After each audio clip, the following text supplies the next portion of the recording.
In a world where the digital realm connects us all, a new breed of criminals emerged. Online scammers. They lurk in the shadows of the internet using cunning tactics to deceive unsuspecting individuals. Through emails, phone calls, and other crafty methods, they prey on the vulnerability of the regular people, leaving a trail of victims and destruction in their wake. Imagine falling for their elaborate schemes, knowing that you have a mortgage or rent to pay, and then losing your hard-earned money. Or even worse, becoming entangled in a web of financial ruin. These scammers are masters of manipulation, using fear and urgency to trick their targets into handing over personal information or funds. Yet, as they amass their ill-gotten gains, a dangerous trait begins to surface: their thirst for recognition and admiration. The allure of showcasing their wealth, well, in their case, stolen wealth, drives them to flaunt their spoils on social media, parading an extraordinary, lavish lifestyle that seems too good to be true. Little do they know that this showmanship catches the attention of not only impressionable followers, but also the watchful eyes of the FBI and similar agencies. Like moths drawn to a flame, these scammers inadvertently expose themselves to the very forces meant to bring them to justice. And so the tale of Ramon Abbas, better known as Hushpuppi, unfolds. A man who danced in the fine line between illusion and reality. His rise to fame built a foundation of deceit. As his ostentatious posts on social media garnered admiration, they also sowed the seeds of his own downfall. From a humble Nigerian background to flaunting extravagant wealth on social media, his story took a dark turn. After pleading guilty to money laundering conspiracy, he now faces an 11-year prison sentence in the United States.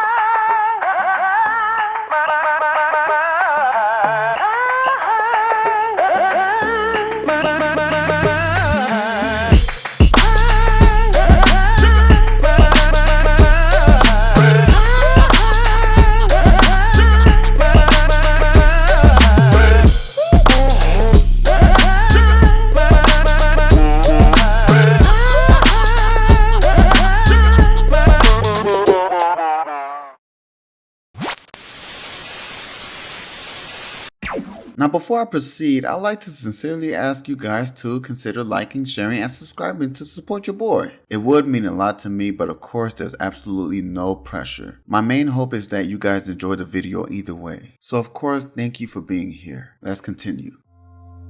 When you search Hushpuppi on Google, beside his arrest images, you come across a man in designer outfits, sporting expensive watches, posing in luxury cars, and private jets. Living a life of luxury in Dubai, the billionaire mecca. But who exactly is this man? Where did he come from? And how did he accumulate all his wealth? Well, let's delve into the backstory of Ramon Abbas. While his upbringing remains vague, I managed to gather up some information from various media sources, interviews by his so-called friend Mamfa, and court documents. Ramon Olorunwa Abbas was born on October 11, 1982 in Lagos, Nigeria. He grew up in the streets of Onishoki in the southwestern part of Nigeria. He comes from Islamic background, evident from his name Abbas, indicating that he was raised by Muslim parents. According to a close friend of his named Ismaila Mustafa, who goes by the username Mamfa, Ramon's father worked as a taxi driver. As for his mother, her identity remains unknown as Ramon avoids discussing his personal life for security reasons. It is assumed, however, that his parents are benefiting from the wealth he accumulated by their now illustrious son. By the way, his so-called friend Munfo would do interviews berating Hushpuppi after his arrest, but was later arrested by the EFCC Economic Financial Crime Commission on charges of conspiracy and money laundering. Munfo pleaded guilty to all 8 counts, but later accused the EFCC for coercing him into pleading guilty and entering a plea bargain. You see, that's why I hesitate from referring them as friends, because they're more like rivals, constantly always trying to outdo one another. But I digress. Growing up in the slums of Lagos, Ramon's life wasn't all sunshine and rainbows. Multiple sources have recorded that he used to wash cars for 100 naira, which is equivalent to approximately 13 cents in US dollars. He also sold secondhand clothes to support his family, but Ramon had bigger dreams, aiming for a life of luxury and fame. Knowing he would never make it big selling secondhand clothes, he started looking into more creative ways of making money, specifically online, becoming a Yahoo boy. So what's a Yahoo boy? A Yahoo boy is a term described by individuals often in Nigeria who engage in online frauds and scams. They deceive people through email and social media to obtain personal information or money illegally. Their activities include lottery scams, inheritance scams, and romance scams. Yahoo boys operate in groups using fake profiles and forging documents. They're called Yahoo boys because the term originated from the popular email service Yahoo Mail, which was commonly used in the early days of internet scams. At the time, Yahoo was free and easily accessible on the internet, making it a convenient platform for scammers. Yahoo boys would exploit this platform to conduct fraudulent activities through Yahoo email or chat. They gained notoriety for various scams, including the Nigerian prince scam, if you guys ever heard of that. Also known as the 419 scam. The number 419 refers to the section of the Nigerian criminal code dealing with fraud and the charges and penalties for such offenders. Ramon started dealing with low-level scams, eventually working his way up over time. Unlike others who barely make it out of Nigeria, within a few years he was able to go international and set sail to Malaysia. There he was able to find better opportunities, improved living conditions, faster internet, and able to avoid Nigerian authorities such as SARS, Special Anti-Robbery Squad in Nigeria, who specifically target internet scammers by employing unconstitutional and brutal methods in their operations. The End SARS movement is quite literally and metaphorically the battle for the soul of Nigeria.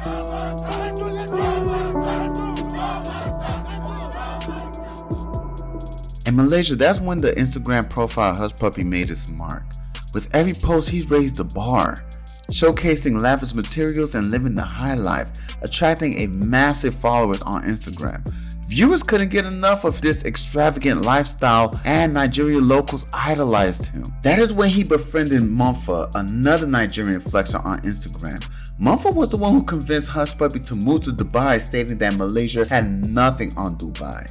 It was at this point that Hushpuppi life took off, reaching a pinnacle of success only to experience a devastating downfall. On February 2019, Bank Valletta, a Maltese bank, suddenly went dark, shutting down all operations on Wednesday morning after hackers broke into the system and moved 13 million euros. That's equivalent to $14.3 million into foreign accounts. The hackers were able to install a malware on the servers of the Maltese bank.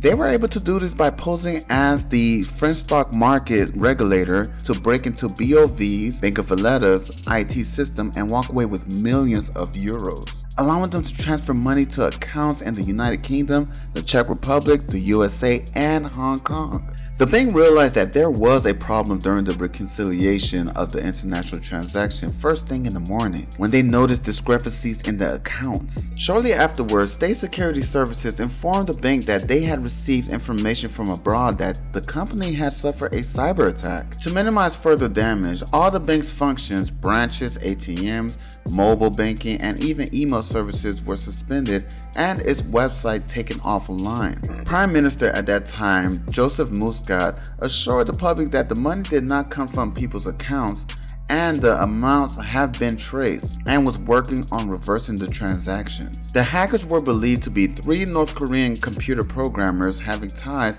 with the notorious hacker group Lazarus Group, APT38, and Beagle Boys. In May of 2019, Bank of Valletta said that it had recovered 20 million euros of the stolen funds, and 3 of the North Korean hackers were indicted a year later. But why am I bringing this up, and what does it have to do with Hushpuppi? Well, in this court document, it seemed that our boy was in the middle of this cyber attack and charged of moving the funds in various accounts. You see, Hushpuppi knew about the plan before it happened, and this text transcript acquired by co-conspirator number 1, but in this video we're just going to refer to this person as Co1. January 16, 2019, Co1 contacted Hushpuppi asking for 2 European bank accounts that could receive 5 million euros each, which he said would be from a foreign financial institution. Co1 stated that the hit would happen on February 12th, the same time Bank of Valletta lost 13 million euros from the hack. I'm gonna do my best to reenact the text conversation during the Maltese bank cyber attack so that you guys can have a better picture of what went on. Brother, I need 2 European accounts that take 5 million euro each. The hit will be on February 12th at a Romanian bank. I can send another account. It has to take 5 million euros. February 1st. 2 12th of February, they doing it. I have 4 spots available. You gave me 1 of 4. Try to give me a next one, please. It will both be done at once. February 7th. 12th Feb, they're launching. The Swift, I need 1 more please from you. I have 6 slots in total. All 5 mil euro. Big hit in 12th February. They will all clear at the same time.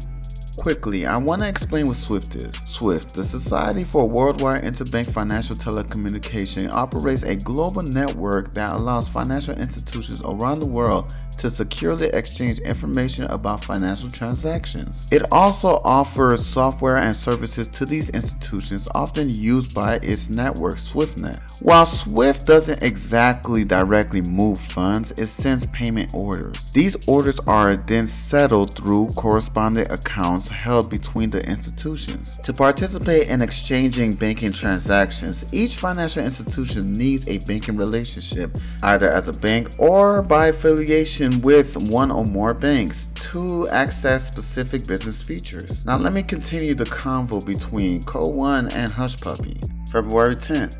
Brother, tonight is my deadline to submit anything more.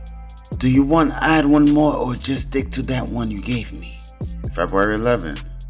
Bank in Bulgaria.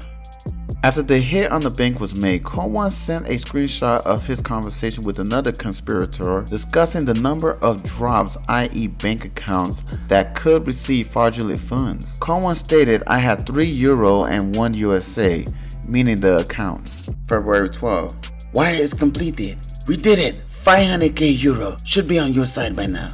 It's in the name Typical Group Limited. 500k euro is there. Now my other crew confirmed it's there as well.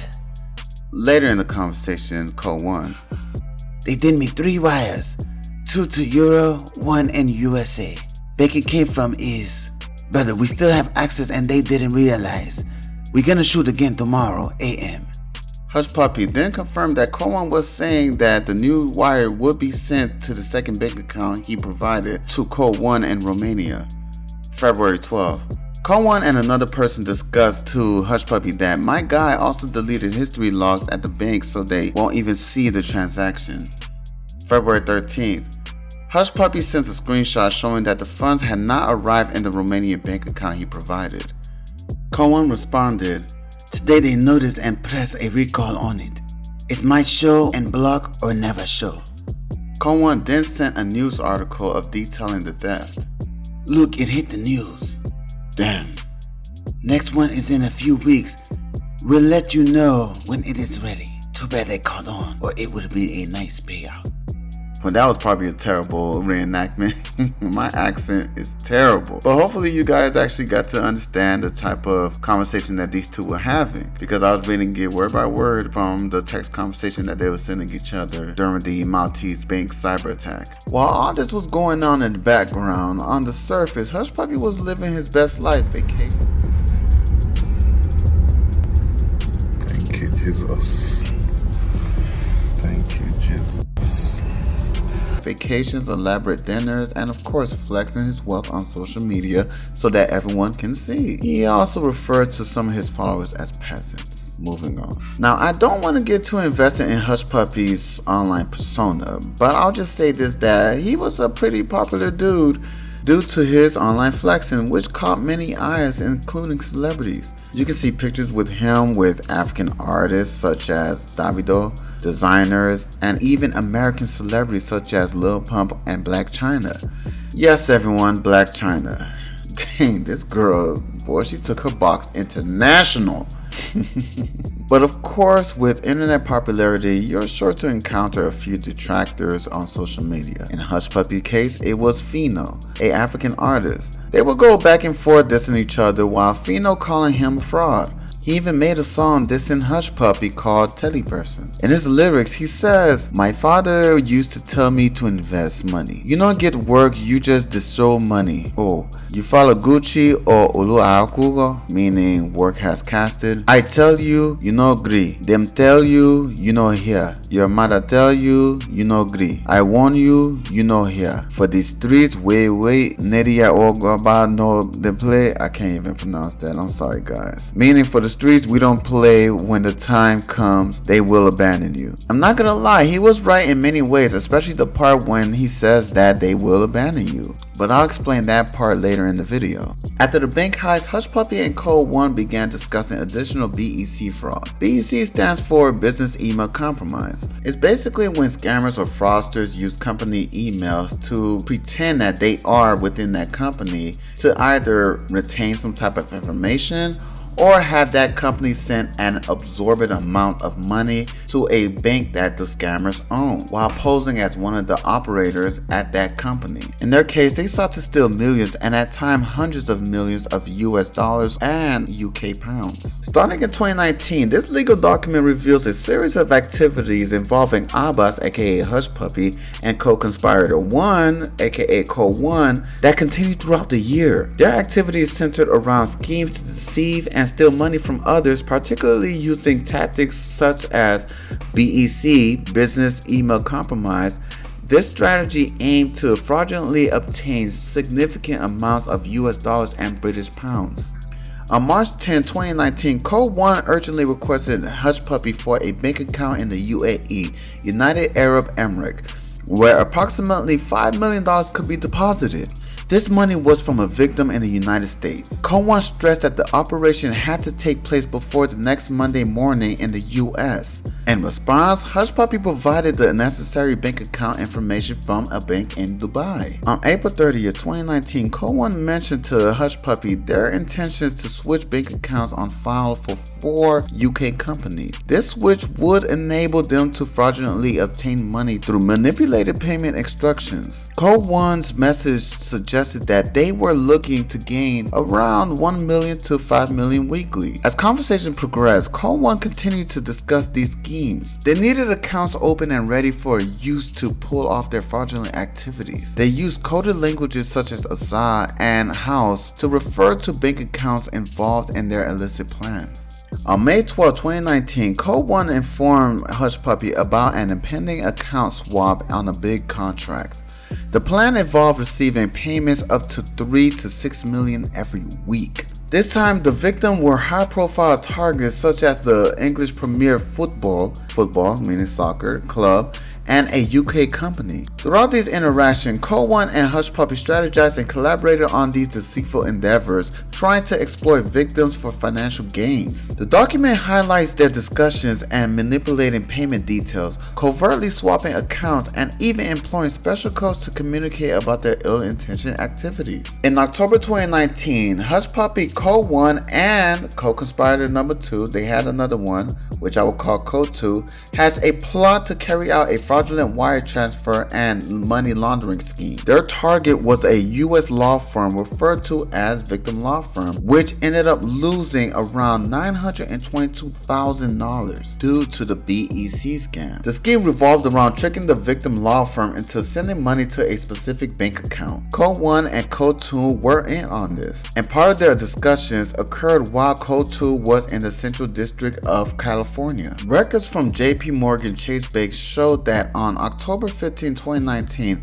the victim law firm transferred the money to a bank account held in the US, and 2 days later, on October 17, 2019, a wire transfer of approximately $396,000 was made from the account to an account in Toronto, Canada, at the Canadian Imperial Bank of Commerce.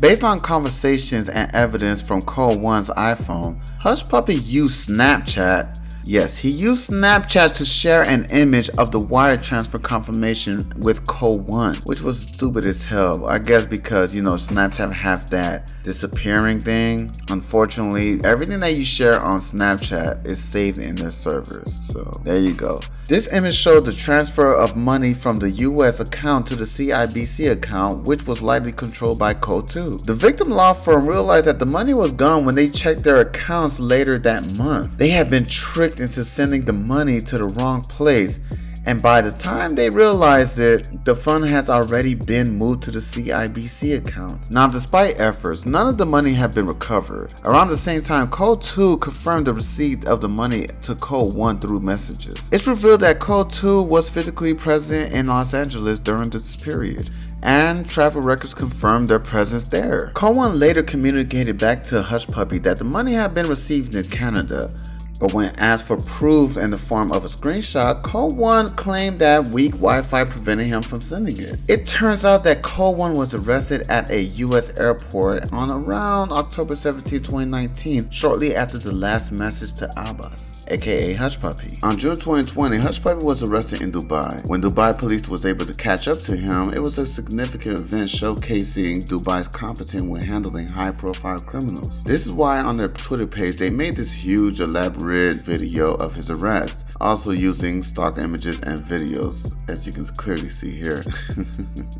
But it was a big deal to them. Law enforcement in Dubai teamed up with law enforcement in the United States to make sure that he could be brought to face the music in the US. They wanted to hold him accountable for all the alleged illegal stuff that he's been doing online. He was then extradited to the US to face his charges. So how was the FBI able to link Hushpuppi to these crimes? Well, the first one was Code 1's cell phone. You remember when I said that Code 1 was arrested in the airport? Well, due to his arrest, they were able to acquire his cell phone, which revealed communication patterns between Code 1 and an individual associated with the UAE phone number, later identified as Ramon Abbas, aka Hushpuppi. These communications were crucial in establishing links between Hushpuppi and his involvement in various fraudulent schemes. One contact named Hush was tied to the UAE phone number. Another contact was associated with Hushpuppi's Snapchat username Hushpuppi5, which had the display name Billionaire Gucci Master. Black folks, please, black folks, can we please step away from adopting white-owned companies as our usernames, or in any type of name, even rapping names like Gotti, Yo Gotti, coming from the Gotti family? This makes us look bad, like we're suffering some sort of identity crisis. But I digress. Number 3, of course, his Instagram account. Abbas's publicly viewable Instagram account Hushpuppi played a pivotal role. The account showcased images of his opulent lifestyle, featuring designer clothing, luxury vehicles, high-end watches, and other luxury items. The extravagant display of wealth on his social media raised a few eyebrows, questioning the base of his wealth, which became a significant starting point for the investigation. The investigation uncovered photographs and scans of foreign identification documents linked to Abbas, aka Hushpuppi. These included Nigerian passports and UAE resident identity cards, further verifying his identity and establishing his connections. You see, every information that you put online can be traced right back to you. You see, in this age of information, no criminal can truly hide. At the same time, we're all being monitored and recorded, even if we're not committing a crime. Through data, connections, and unwavering determination, the digital detectives of the FBI will unveil the face behind the digital mask. Hushpuppi ended up taking a plea deal. He admitted to being part of a conspiracy for money laundering, knowing the money was illegally obtained. Hushpuppi and his associates tricked a Qatari business executive into sending them money by falsely claiming it was needed for a fake $15 million loan to build a school. Now, I was gonna make a Dr. Umar joke about this, but you know what, I'll just leave it at that.